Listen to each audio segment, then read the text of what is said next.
Hello and welcome to the mid-year lists, aka my favourite albums of 2026 so far. Now, just to be clear, all of these are, of course, my opinion. Please leave your own in the comment section below. Let's get on with the list. My first two picks don't really require that much of a detailed explanation. Really, I just enjoy the sound that these bands produce, and I strongly suggest that if you haven't delved into this sort of sound before, then these two acts are pretty good gateways into what either sound is supposed to invoke. First up, we have something to satisfy the shoegaze side of my musical tastes. We have, ironically, Tokyo Shoegazer with their sixth album, Remains.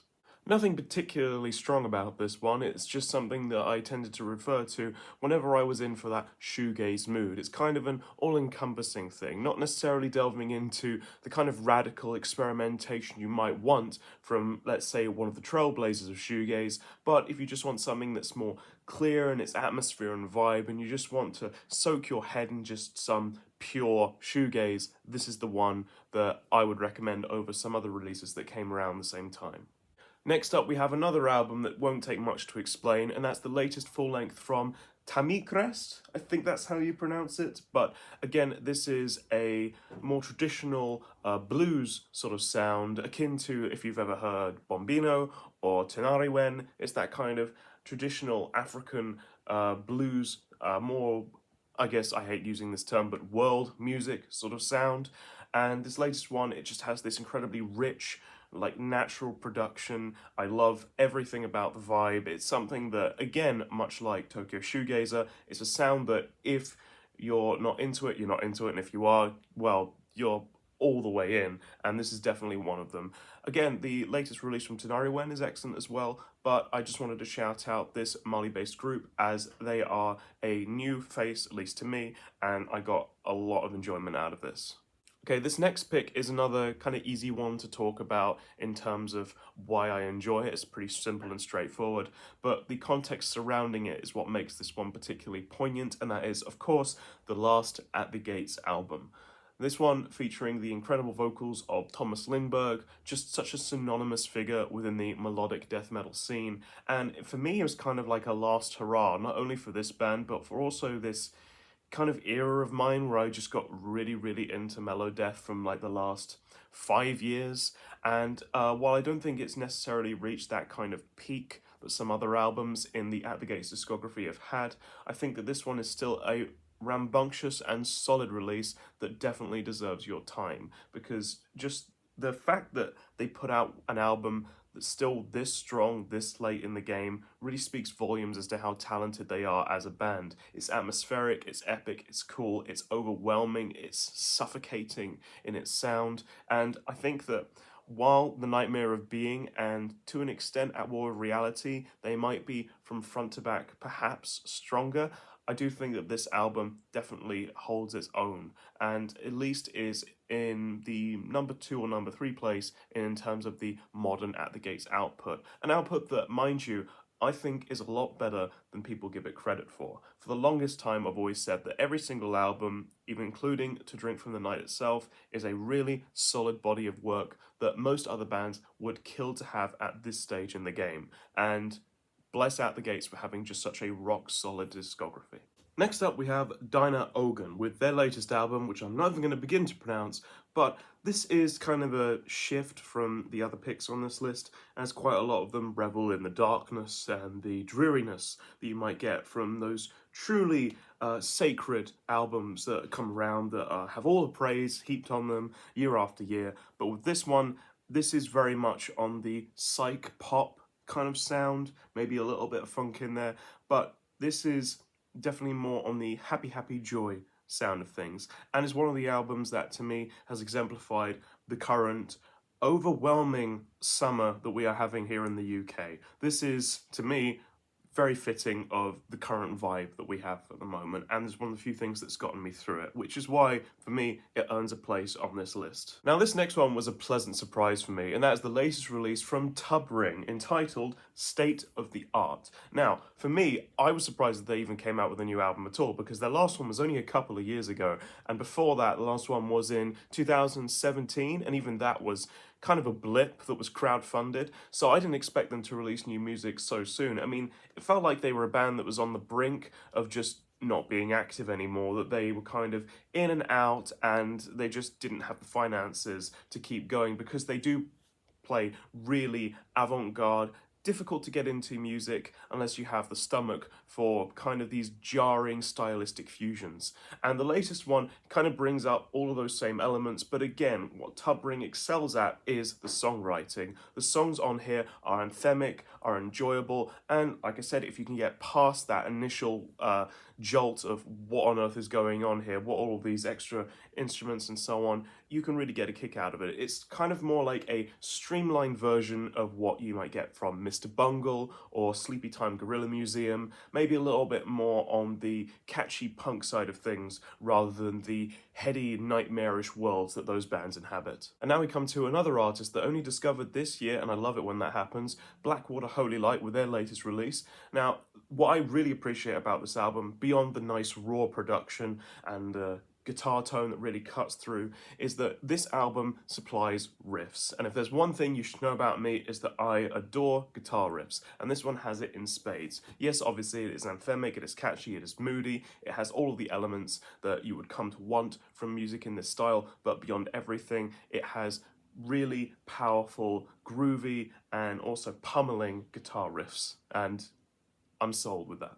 Next up, we have what all best of lists have just gotta have, and that's a post-rock album in the list. Of course, I'm playing a little bit tongue-in-cheek here, but Crippled Black Phoenix, with their latest release, has really just reinvigorated my love of not just post-rock, but them as a band. Not to say that any of the previous releases have been bad, it's just this one really resonated with me. It just has such a moody, cinematic quality to it, which to me really pushes a lot of the best post-rock to its absolute limit. For me, I tend to prefer stuff where it actually has kind of like a progression and a mood and a particular flavor to the music, rather than just simply wallowing in endless drone for hours and hours on end. You could call that just simply taking things as the more commercial attitude towards post-rock, I don't know, but for me, Crippled Black Phoenix are a band that knows how to do the slow, gradual builds into genuine payoffs and these really weighty, just emotive kind of centerpieces in the tracks that really keeps you invested. And the albums themselves feel like a journey from beginning to end. They flow incredibly well, and this one is exactly the same. In fact, for me, it's the most I've enjoyed one of their albums since, I think it was Great Escape from 2018. Ever since that one, I think, this is the most I've enjoyed one of their albums, and so far, very few releases this year have stuck with me as much as this one has. In fact, the top four here are the main ones that I'd say are worth checking out, and the ones that I think most people would generally agree are the choice picks out of the bunch here. Next up, we have one of my all-time favorites, Corrosion of Conformity, with their new album, Good God, Bad Man. One of the acts that I've seen live this year, one of few, and these guys put on one hell of a performance, and just seeing the songs that they created for this album in the live setting just helped solidify my overall view of it, which is that this is one of the most important releases in their discography. This is following both the exit of Mike Dean and the death of Reed Mullen. They come storming back with an incredible, revitalized sound. Bobby Landgraf stepping in on bass guitar, formerly of his own band Honky, but as well as Down, which Pepper Keenan also plays with.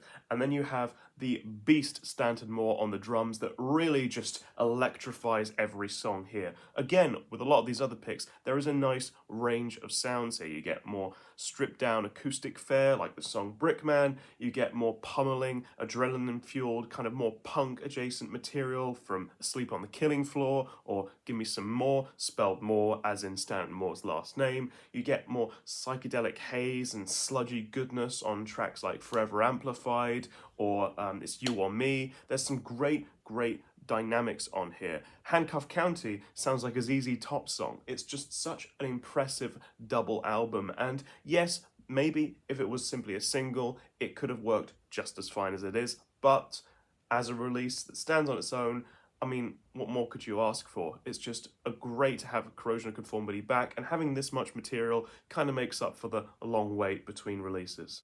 Now that we enter the upper echelon, we have got a newer act amongst all of these old dinosaurs, and that is Power Plant with Bridge of Sacrifice. This was a welcome blending of elements of post-punk and extreme metal, particularly from the black metal world, which was a real surprise. I honestly didn't know what to expect with this album, but as you go through it, you get all of these different flavors and this sort of seesaw of sometimes it might lean more on the post-punk side, sometimes more on the metal side, and it creates this really dynamic listen that keeps you engaged from beginning to end. And the album is concise, really, really short, I believe under 40 minutes, and it just breezes right past. Due to this being A, an underground release, and B, one of my favorite discoveries of this year, if there's one album out of this whole selection that you're going to check out, please may it be this one. And number one, it's Neurosis. Yeah, this is kind of long overdue because I already done a ranking of ISIS's discography. Don't watch it, the quality on that one is awful. But as a full-on body of work that stands head and shoulders above most of the releases that Neurosis have put out since at least the early 2000s, it is such a biblically epic comeback. Having lost Scott Kelly, understandably and deservedly so, now we've come back with Aaron Turner of ISIS, pretty much the only guy that could have replaced Scott Kelly in that role, as the two bands just have such a similar mission statement in terms of this hazy post-rock meets sludge metal sound, and the result ends up being one of the most cathartic and enjoyable releases in the Neurosis discography. Now, when I say enjoyable, by your definition, that could be very different to what most people's idea of enjoyable is, as this is a pummeling, grueling, just epic in scope and kind of depressing in parts listen, just not as apocalyptically bleak as some other albums might be in their discography. This one, from front to back, is incredible, and it's a miracle that this one even came out at all. I remember reading about Jason Roeder's unceremonious firing from Sleep, which we might get to Sleep at some point, and obviously with the other members and Steve Von Till sort of being the de facto voice of the band, it kind of seemed like things were really up in the air and there wasn't really anything going on until this came out, almost out of the blue, and it's just remarkable. Everything from the production to the pacing of it to the riffs, some of the best riffs that Neurosis have come out with in donkey's years. This is one of those crowning achievement latter career highlights that does not come round that often. You need to check this album out if you haven't already. And that's a wrap. Again, please let me know your albums in the comment section below. This was an incredibly rushed video, as I just realised, God, it's been well over a month or two since I last uploaded, so here we go. Here's a quick tide you over mid-year list before I get on with, I don't know, the Great Album series or whatever else I was doing at the time. Anyway, looking forward to whatever comes along in the second half of this year, as I imagine they're going to dethrone a lot of the albums I've already mentioned. So it was good to get a lot of these in as releases that I've just been enjoying that may not necessarily be the show stealers, but some of them deserve a lot more attention than they're getting. Anyway, see you next time.